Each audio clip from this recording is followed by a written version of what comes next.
اور آدمی اپنے گھر والوں پر نگران ہے اور عورت اپنے شوہر کے گھر اور بچوں پر نگران ہے، بس تم میں سے ہر کوئی نگران ہے اور اس سے اس کی رعایا کے بارے میں سوال ہوگا۔ اب بتائیں اس حدیث سے ہمیں کیا پتہ چل رہا ہے؟ اس حدیث سے بھی کیا پتہ چل رہا ہے کہ ہر کسی کو کسی نہ کسی سطح پر اس فریضے کو نبھانا ہی ہے۔ یہ حدیث بھی یہی بتا رہی ہے نا کہ ہر کوئی نگران ہے اور اس نے یہ کام کرنا ہی ہے کیونکہ اس سے اس کی رعایا کا سوال ہوگا۔ تو اس حدیث اور سورہ توبہ کی جو آیت نمبر 71 میں نے آپ کو ابھی بتائی کہ والمومنون والمومنات، مومن مرد اور عورتیں دونوں ایک دوسرے کے مددگار ہیں کہ وہ کس میں مدد کرتے ہیں؟ اچھے کاموں کا حکم دیتے ہیں، برے کاموں سے روکتے ہیں۔ اور ابھی میں نے حدیث آپ کو کیا بتائی کہ عورت بھی اپنے شوہر کے گھر اور بچوں پر نگران ہے اور اس سے بھی سوال ہوگا۔ تو کیا پتہ چلتا ہے؟ کیا صرف یہ دعوت اللہ کا کام مردوں کے ذمہ ہے؟ کیا پتہ چل رہا ہے؟ نہیں، پوری ایکولی جو رسپانسبل ہیں عورتیں بھی ہیں۔ کوئی عورت اس فرض سے بری ذمہ نہیں ہے کہ اس نے یہ امر بالمعروف اور نہی عن المنکر نہیں کرنا، دین کی طرف دعوت نہیں دینی۔ ہاں کیپیسٹی ہے، مطلب ہر کسی نے کوئی ایک پروفیشنلی نہیں بھی دے سکے لیکن کسی نہ کسی لیول پر اس نے یہ کام کرنا ہے۔ ہاں، اور اگر آپ دیکھیں تو عورت پر یہ فریضہ زیادہ ذمہ داری ہے اس کے اوپر، اور عورت یہ فریضہ زیادہ اچھے طریقے سے نبھا سکتی ہے۔ کیوں؟ کیونکہ اچھائی برائی کی پہچان بچے کو کہاں سے شروع ہوتی ہے؟ ماں کی گود سے۔ ماں کے پاس سب سے پہلے اچھائی برائی سیکھتا ہے، آپ ہی تو سکھاتی ہیں پہلے۔ آپ کا عمل سکھاتا ہے، آپ کا قول سکھاتا ہے بچے کو کہ کیا اچھا ہے اور کیا برا ہے۔ تو اچھائی برائی کی پہچان تو ماں کی گود سے شروع ہوتی ہے۔ تو عورت اگر ہمت کرے اور حکمت اور سمجھداری سے چلے تو وہ ہر جگہ اس فریضے کو انجام دے سکتی ہے، اپنے دائرے میں رہتے ہوئے، اپنے گھر میں، اپنے میکے میں، اپنے سسرال میں، دوست احباب میں، ہر جگہ یہ کام کر سکتی ہے اور کرنا ہی ہے۔ You have to do that. والمؤمنون والمؤمنات، دونوں کی بات ہے۔ اور آپ بھی کیا ہیں؟ نگران ہیں، ہاں، اپنے شوہر اور اپنے گھر والوں کا۔ تو یہ کام عورت زیادہ اچھے طریقے سے کر سکتی ہے ان جگہوں پر، اگر وہ سمجھداری اور حکمت سے کام لے اور اس کو پتا ہو کہ میں نے یہ کام کرنا ہے۔ وہ جو ہے نا حدیث بخاری کی کہ فریضۃ العلم، طلب العلم فریضۃ علی کل مسلم، اس میں بھی کیا ہے؟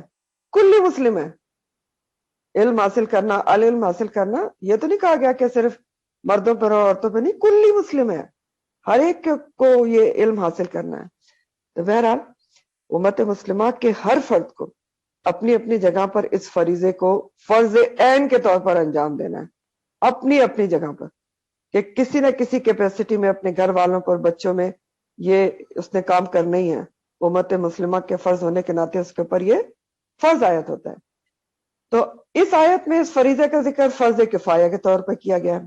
ٹھیک ہے، آپ دیکھ رہے ہیں نا، میں نے آپ کو ابھی پہلے کیا بتایا کہ علماء نے ان دوسری جو میں نے آپ کو آیات بتائی اور احادیث، اس سے یہ استنباط کیا کہ یہ فرض عین ہے، اور ہے کیونکہ کسی نہ کسی کیپیسٹی میں فرض عین ہے۔ یہاں تک آپ کو سمجھ میں آ گئی بات۔ لیکن اس آیت میں جو بات کی گئی ہے وہ ایک خاص جماعت کی بات ہو رہی ہے اور فرض کفایہ کے طور پہ ہو رہی ہے کہ ولتکن، چاہیے کہ تم میں ایک خاص جماعت ہونا چاہیے، اسپیشل جماعت ہونا چاہیے جو بلاتے ہوں الی الخیر، خیر کی طرف، اور امر بالمعروف اور نہی عن المنکر کریں۔ یعنی اس سے ہمیں یہ پتہ چل رہا ہے کہ کسی نہ کسی کیپیسٹی میں تو ہر کسی نے کرنا ہے، فرض عین ہے، لیکن فرض کفایہ کے طور پر کس نے کرنا ہے؟ ایک اسپیشلسٹ کی جماعت ہونا چاہیے جس نے یہ کام اپنی زندگی کا مشن سمجھ کے کرے۔ تو یہ جس جماعت کا ذکر ہو رہا ہے اس میں کیا کوالٹیز ہونا چاہیے؟ جو خاص جماعت کا ذکر ہو رہا ہے نا، وَلَا تَكُن مِّنكُمْ أُمَّةٌ، تو وہ جماعت ایسی ہے نمبر 1 جو علوم شریعت کو جانتی ہو، جماعت جو علوم شریعت کو جانتی ہو۔ جماعت کوئی بھی ہو سکتی ہے نا، آپ کی 2-3 ٹیچرز بھی جماعت ہو سکتی ہے نا۔ تو یہ جماعت کون سی ہو؟ نمبر 1 جو علوم شریعت کو جانتے ہو، قرآن و حدیث پڑھا ہوا ہو۔ نمبر 2 وہ دعوت و تبلیغ کے آداب سے واقف ہو۔ نمبر 3 وہ اپنے آپ کو ڈیڈیکیٹ کریں۔ ٹھیک ہے، یہ جس جماعت کا ذکر ہے نا فرض کفایہ کے طور پہ، وہ ڈیڈیکیٹ کریں گے، پرائرٹی پر لائیں گے اپنے آپ کو اس کام کے لیے، فل ٹائم یہ کام کریں گے۔ تو یہ 3 خوبیاں اس جماعت میں ہونا چاہیے جس کا اللہ تعالیٰ ذکر کر رہے ہیں۔